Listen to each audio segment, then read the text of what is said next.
And the Better Factories program, in simple terms, began to work to raise standards within the industry, not just to carry out, in a sense, audits or inspections, but also to assist the industry to develop, to meet the standards, and also to work to improve productivity, quality, the ability to deliver on time.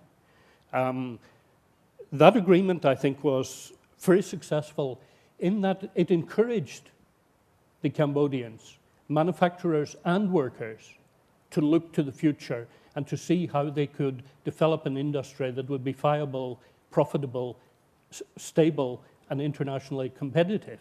And the workers took confidence from the conditionality clause in that agreement, and they began to organize. And today we have a situation in Cambodia where there are few factories which do not have at least one union branch.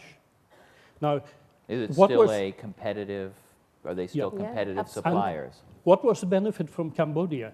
At the end of the multi-fiber arrangement, or the international agreement on textiles and clothing at the beginning of 2005, Cambodia was one of those countries that could be swept into oblivion. There was no reason for brands or retailers to source in Cambodia. Much easier to go to China. But some corporations, and I have to say here, the Gap were at the forefront, they saw that the system in Cambodia, underpinned by the ILO's Better Factory program, provided, in a sense, a safeguard for their reputation. And Gap took the decision to remain in Cambodia, not just to remain, but to increase their sourcing there. And that encouraged others like Levi Strauss and a number of others. And today, the garment industry in Cambodia is prospering and expanding. And it's not only globally competitive, it's an amazing story. They don't have primary source material, they don't grow silk, and indeed they have no domestic market per se for the garments, on the whole. So it's an export-generated market, leading growth of 12 and 14% in GDP terms, or GNP terms, in a country that otherwise has been pretty impoverished. So it's a great development story, as well as, in fact, a good industry story. And it's all about lifting the social floor. See, when you ask that story, is it globally competitive? There are two ways you can be globally competitive. You can compete on quality and product, and we're going to have to environmentally do that more and more across the manufacturing chain, and we should talk about things like biomaterials and green jobs and the huge growth there potentially. But secondly, if you drive the global floor up, then you're not actually competing off the back of impoverishing other human beings and their families. You're competing on your talents. And that's really where the world ought to be going in terms of a development model. So it's a great news story. And our challenge now, and Ros Harvey and Phil and others are here from the Better Work team, but our challenge is to actually scale it up so that you're lifting the floor right across whole industries, in particular in the textiles and garment industry, but hopefully into broad areas of manufacturing. CSR can in fact emerge as a second generation piece, as Neil said. And I might add, this project is not just a country project, not just an ILO project. It's actually got the backing of the World Bank's IFC and the ILO in partnership.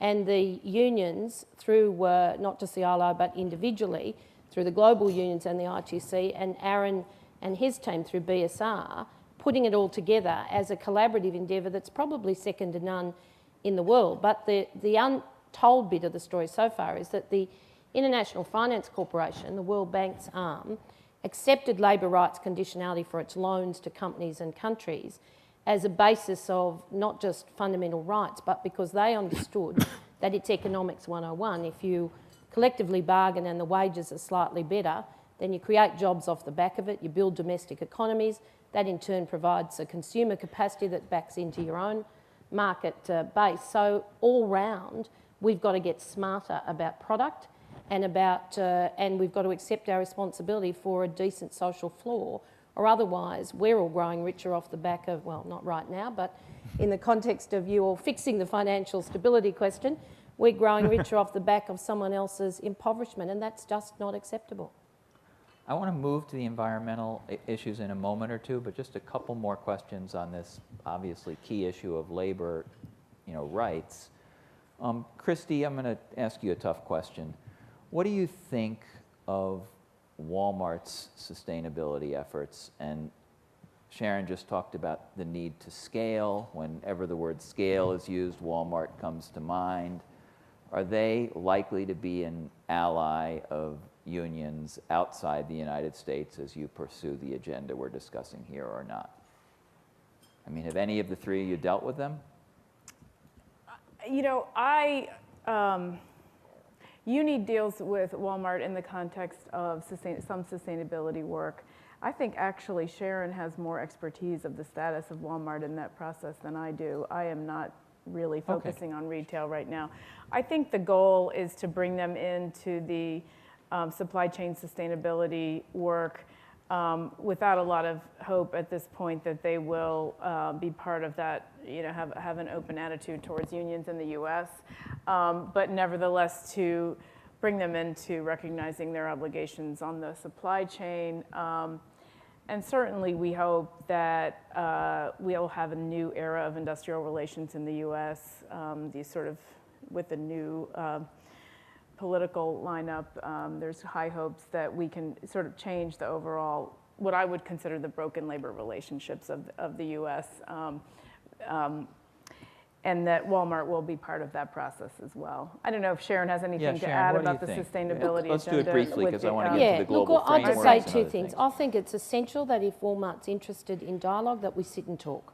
That's really important. Their size across the world means we absolutely have to engage with companies of that size. But the ball's in their court. It's again about fundamental realisation of legal mandate and a will to do the right thing. And that will, I think, help Walmart mitigate against risk.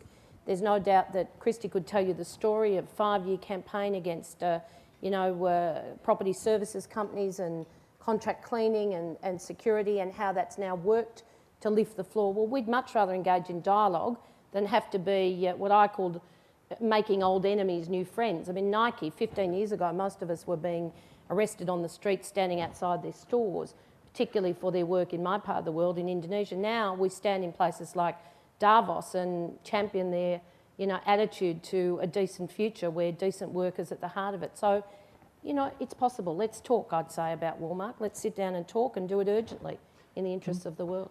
Can I just say quickly, Can I just say a word about Walmart? It's rather interesting. Walmart have a reputation as being violently anti-union in the United States. In the global supply chain, we find them fairly responsive these days, and if we raise issues, normally within 24 hours, a maximum 36 hours, we have a response from Walmart. And I think that highlights the Jekyll and Hyde character of many corporations. And here I won't speak specifically about Walmart, but in general. And often you have an ethical commitment at the top, but it has not been embedded in the company's culture. So the problems arise then down through the management structures. There's also often a disconnect between the different functions within corporations. One unit talking about sustainability, about good practice, another unit concentrating on maximizing the return on investment. And then, of course, sometimes within corporations, you have skewed reward systems. Executives are rewarded for results that often depend on squeezing the practices. And then, at the end of the day, I think there is a gross underinvestment in training in corporations to make them aware of all of the aspects that go towards creating a corporate, an ethical entity.